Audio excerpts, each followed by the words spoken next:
Hey, I have ramen noodle dust stuffy on my screen.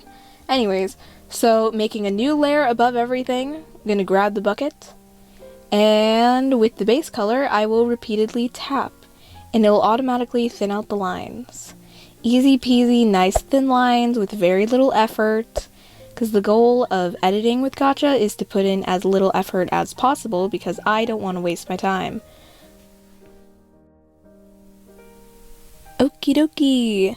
So, we have our base layer, and now we're gonna alpha lock it. Okie dokie. I already said that twice. Selecting the base color once again, and then getting a slightly lighter color, making sure to keep it nice and saturated. Yeah. Then I go and grab airbrush normal. Don't ask what brush I'm using because I just said it. And tapping it on the top of the hair because the light comes from the top. I then select the skin color but create a far more saturated, vibrant version of it.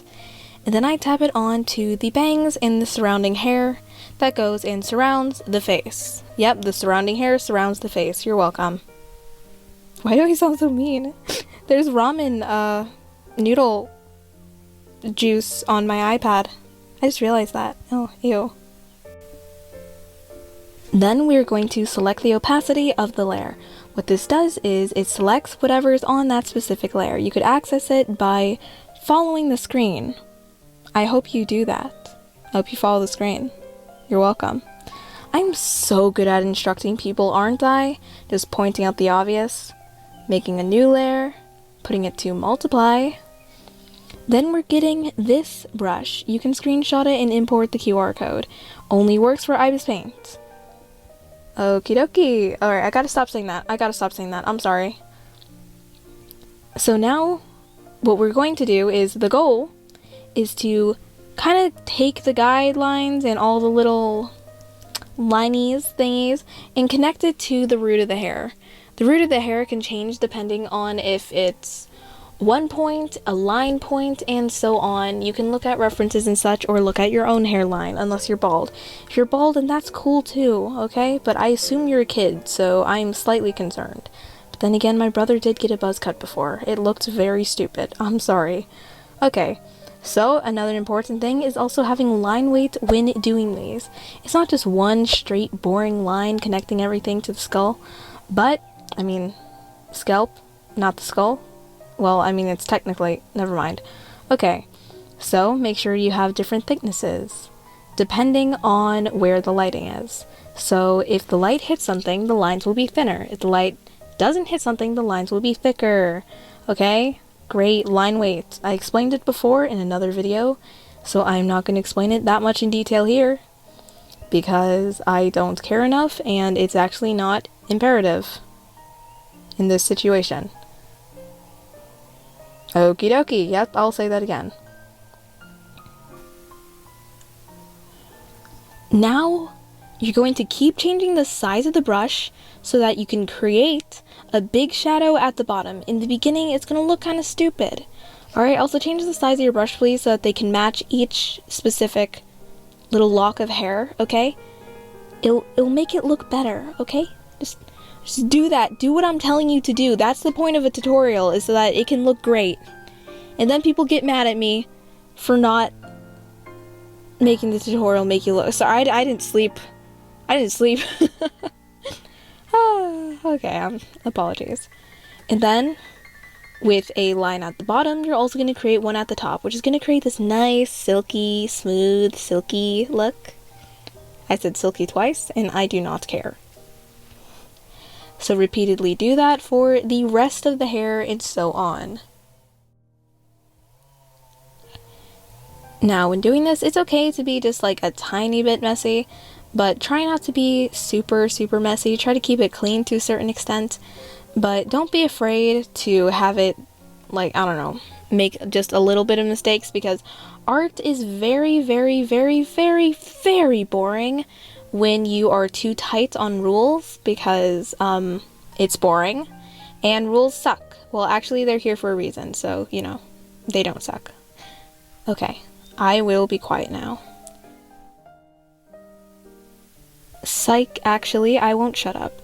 Alright, but please have like big blobby shadows and smaller blobby shadows, because it creates a good balance in art when you have medium, small, and large shapes. Okay, so let's apply that to everything, including the hair. Okie dokie? Doesn't that look nice? Yeah, okay, I gotta stop saying okie dokie, I'm sorry. And then, just going in with the smudge brush, I'm just pushing up the blobby shadows up just a tiny little bit, since I don't want it to look like 100% fading, and this is just an effect that I see in a lot of anime art, and I want to copy that because I think it looks nice. So I am just spreading out the shadows a little more so that not everything is extremely dark, because I would also like there to be a little bit of room for the more jet black, kind of grayish thingy, what do you call that color? Very dark blue, to go through and shine through. Alrighty? Yeah. I wonder how many times I said alrighty and okie dokie in this video. If you can actually count that, I think that would be pretty cool, and I would appreciate it.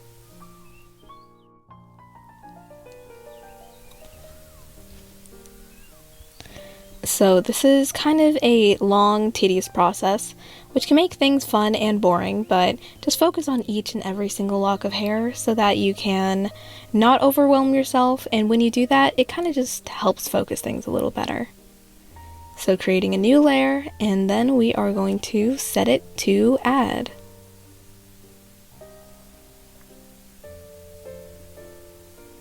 Then we are just selecting the base color once again. And going to go over things, but here's the thing. We want the hair to look nice, silky, and shiny, but one particular mistake that a lot of people make is they kind of make the shine like very, very bright, like super bright. There's a difference between looking nice and silky and looking like plastic, okay? So once again, when you do the highlights, try to have a nice balance between larger blobby shapes and smaller blobby shapes, as you could see me do as I constantly change the brush size. And yes, okay, so it's just a line across that I usually try to make larger on both ends and taper in the middle. Okay, taper basically means like pinch. Okay, so you could see that that particular area is nice and wide, and the middle is going to be thinner, and then once again it's going to be wider again. Okay, great. Also, it helps a little bit just to kind of drag out the highlight just to be across that line right there, because it kind of adds a little bit more separation between the hair, and that's what we want. We want separation. That sounded terrible. We want it to be separated just a little bit so it can create volume. That's why. That's why we want it to be separated.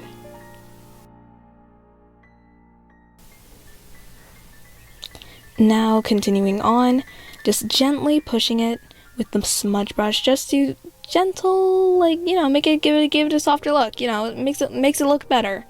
Okay, because we want nice, silky, soft hair. I try to make sure to have hard and soft shadows as I do hair, but I try to make sure that the majority of things are fading or soft, because the hair is soft. Okay, the hair is nice and soft, and that's the impression that we'd want to give off. Be careful not to make it look like plastic, which can be achieved by only having harder shadows, though it's 100% possible to have nice, soft looking hair with only hard shadows. A lot of artists do it, a lot of animes can do it successfully, but you would need talent and skill for that. Which I know you do have, but like, you know, that's not what we're doing right now. We're not doing simple. We are complicating things. Wow, I could speak English. We are complicating things because that's what's fun. Okay? Great. Great.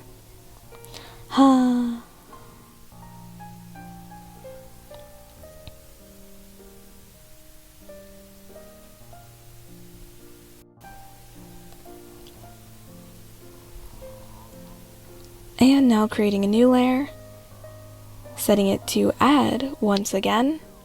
By the way, everything is clipped to the base color in case you didn't see. And then getting a blue color and an airbrush. You do not need to use blue. You can use green, yellow, red, whatever.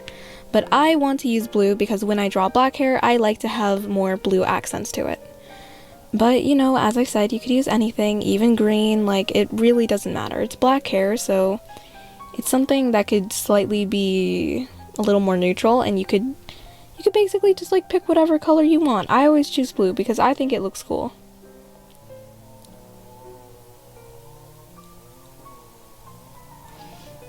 I am just erasing the face because the add layer touched up the skin.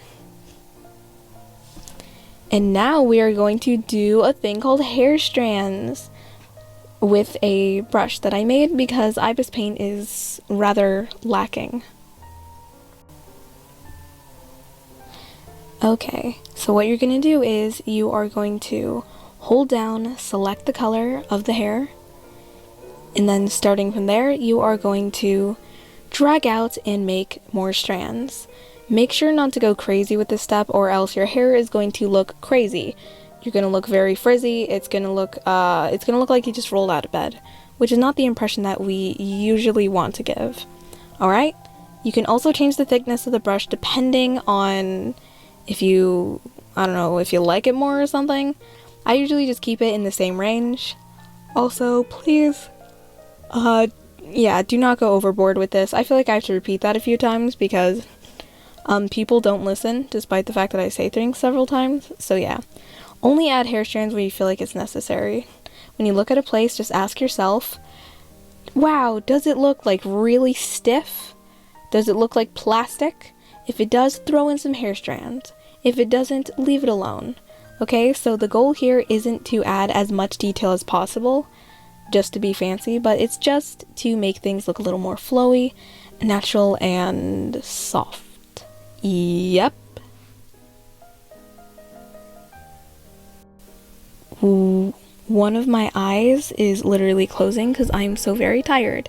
So I'm gonna go now. Thank you so much for the fan art. It's very much appreciated. Please like and comment if you can. It really does help make my dreams come true. Thank you so much, and see ya.